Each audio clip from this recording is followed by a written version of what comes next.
You are listening to The Vocal Technologist. Spoken tech for your ears. Welcome back. You know, if you're a developer or an architect, really anyone trying to build something solid on the web right now, things feel intense. There's just so much friction. We've got this flood of new tools promising blinding speed, but then the very ground beneath our feet, the infrastructure, it seems shakier than ever sometimes.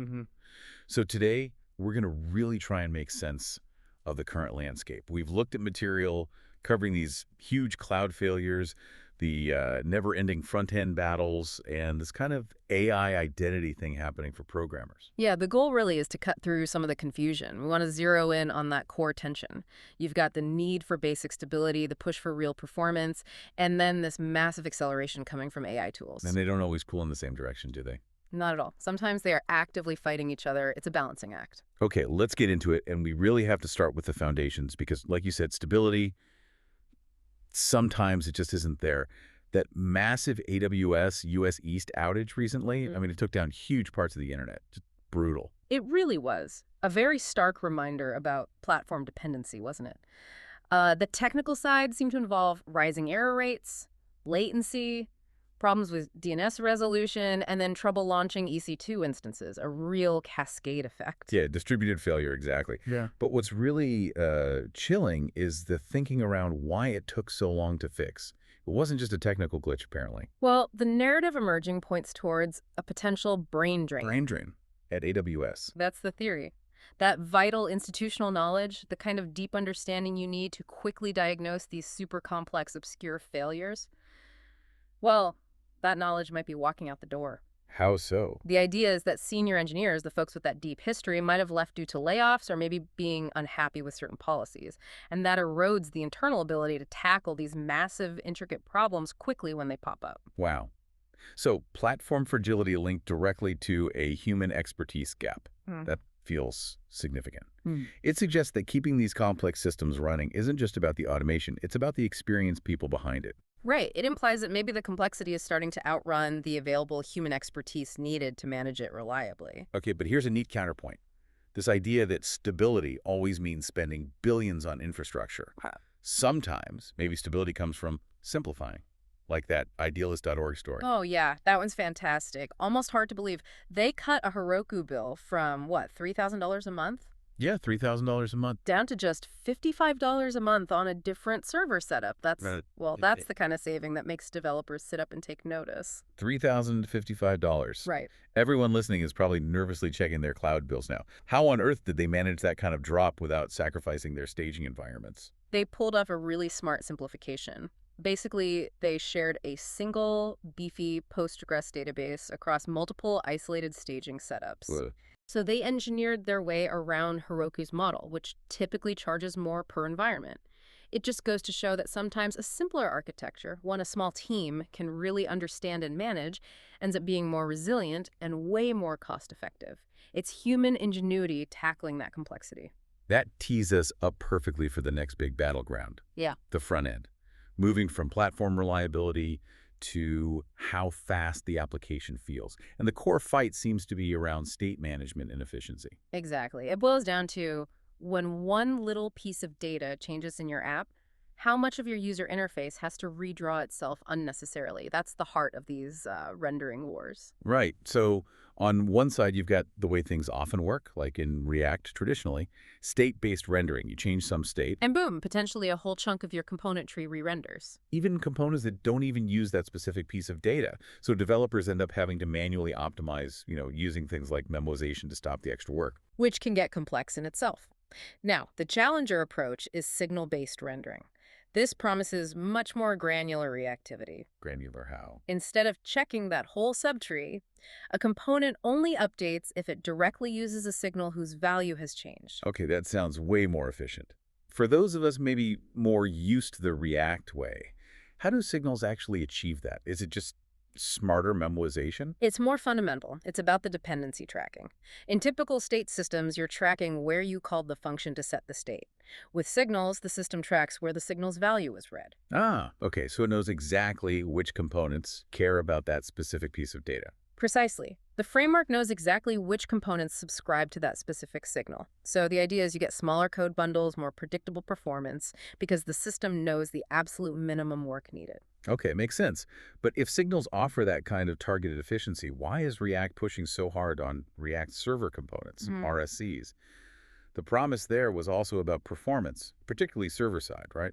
Yeah, and that's where it gets complicated. The analysis we saw showed that RSCs by themselves don't necessarily give you a massive performance boost in apps that mix client and server rendering. Really? So what's the catch? The big win, that impressive 1.28-second load time they measured in one case, only happened when RSCs were combined with other things, specifically streaming and suspense, along with a server-first approach to fetching data. Got it. So it's not just flipping a switch for RSCs, it's adopting a whole new architectural pattern. That sounds like a significant engineering effort. It absolutely is. It means potentially major refactoring, and you have to be really careful about where you place these suspense boundaries in your app. Get a boundary wrong, and you can actually block rendering and lose the streaming benefit. Okay, that sounds delicate. It is, and that level of complexity is probably why we're seeing some teams hesitate or even move away for now. Yeah, I thought that example of the team migrating off the Next.js app router and onto Tanstack Start was really telling. If RSCs are the future, why make that kind of move? Well, they reported hitting real-world snags, things like getting optimistic updates to work reliably and dealing with complex or redundant data fetching scenarios within that RSC model. It just suggests that while the RSC approach has potential, it's maybe not quite a mature, simple, one-size-fits-all solution just yet. It's still evolving. High risk, potentially high reward. Okay, so all this complexity we're wrestling with, keeping infrastructure up, making front ends fast, it's all happening alongside the biggest shift maybe ever in development, AI. Let's pivot to that. The tools, the security implications, and this identity question it raises. Right, and this is where speed really starts to collide with risk. We're seeing tools pop up that can take over entire coding tasks, changing the fundamental workflow. Yeah, tool-wise, Anthropic just launched Claude Code for the web. It's in beta, but you can basically delegate coding tasks to Claude. It runs in a sandbox, connect to your GitHub repos. That's a big shift in how you might work day to day. Huge. And OpenAI's got ChatGPT Atlas, that new browser sidebar for summarizing stuff, analyzing data, completing tasks. It even learns your preferences to personalize things. But perhaps the most significant signal from a maturity standpoint is that web Cogent Scorer tool from the Google Angular team. What's that do? It's specifically designed to evaluate the quality of code generated by LLMs. It looks at things like, does it build? Are there security flaws? Does it follow best practices? So we're moving past can AI write code to can AI write good code. Exactly. It's a clear sign the market is realizing, okay, we've got the speed, now we desperately need quality control. And speaking of quality and risk, security, there's this interesting paradox mentioned about using smaller local LLMs for coding. You'd think local is safer, right? Private. You would think so, but it raises a really critical point about model trust and alignment. Research found that these smaller local models, like, say, a GPT-OS 20B type model, they generally have weaker reasoning capabilities and less robust internal safety mechanisms compared to the big frontier models. Weaker alignment. What does that mean in practice? It means they're much more susceptible to prompt injection attacks. Meaning you can trick them more easily. Yes. Significantly easier. You can manipulate them into generating malicious code, things like backdoors, scripts to steal data, even immediate remote code execution vulnerabilities with a much higher success rate than you typically see with the larger, more heavily trained models. Wow. Okay. So the takeaway is, if you're using one of these local coding assistants, you have to treat its output as fundamentally untrusted. Sandbox it, review it carefully, preferably run it somewhere isolated. It's like, I don't know, asking an easily fooled intern to generate the keys to your kingdom. You need serious oversight. That vulnerability ties right into the bigger, more philosophical discussion facing developers now, identity. The material we looked at talked about AI turning coders into operators or specification engineers. Does that ring true? It resonates with a lot of discussion, yeah. This idea that maybe some of the craftsmanship, the joy of building something intricate piece by piece might get lost, a potential loss of that deep technical ownership. And does that loss of ownership connect to actual quality issues? Potentially, yes. There's this concern about a quality collapse. We saw findings, for instance, documenting AI-generated code, introducing actual bugs and vulnerabilities into really core systems like Linux LTS kernels. Okay, that's serious. Putting bugs into the Linux kernel via AI. So the speed boost comes with systemic risk. It can, yeah. Which brings us right to that crucial human element, the trade-off between speed and quality assurance. Code reviews, basically. Ah, the mandatory code review debate. What did the data show there? It's pretty stark. Teams without mandatory human code reviews, they ship faster, about 1.9 times more productive, apparently. Nearly twice as fast. They also introduce 2.4 times more bugs into the code base. Ouch. Okay, so you're consciously choosing to slow down productivity to improve quality. What's the payoff for that slowdown? Well, the flip side is that implementing high-quality, mandatory human reviews might slow teams down by roughly 38%. That's a significant slowdown. It is. But it reduces the bug count by a whopping 61%. So that's the tension right there. AI gives you incredible speed, but human review provides the quality gate. You, as a team or an organization, have to decide where on that spectrum you want to be, because the AI will optimize for speed, not necessarily for robustness or long-term maintainability. So to kind of wrap things up for you listening, today's development landscape is really an exercise in managing different kinds of complexity.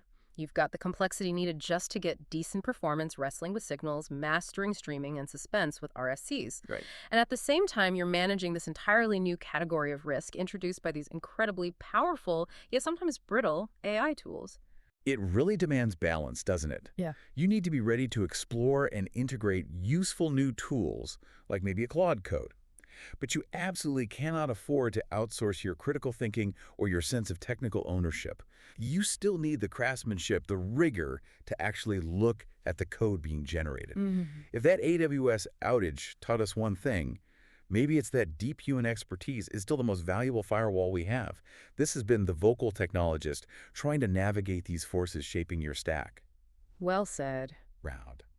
And I'll leave you with this one final thing to chew on this week, which I found fascinating. The research pointed out that LLMs themselves can suffer a kind of cognitive decline. They called it brain rot, basically from constantly processing low-quality, maybe sensationalist data from the web.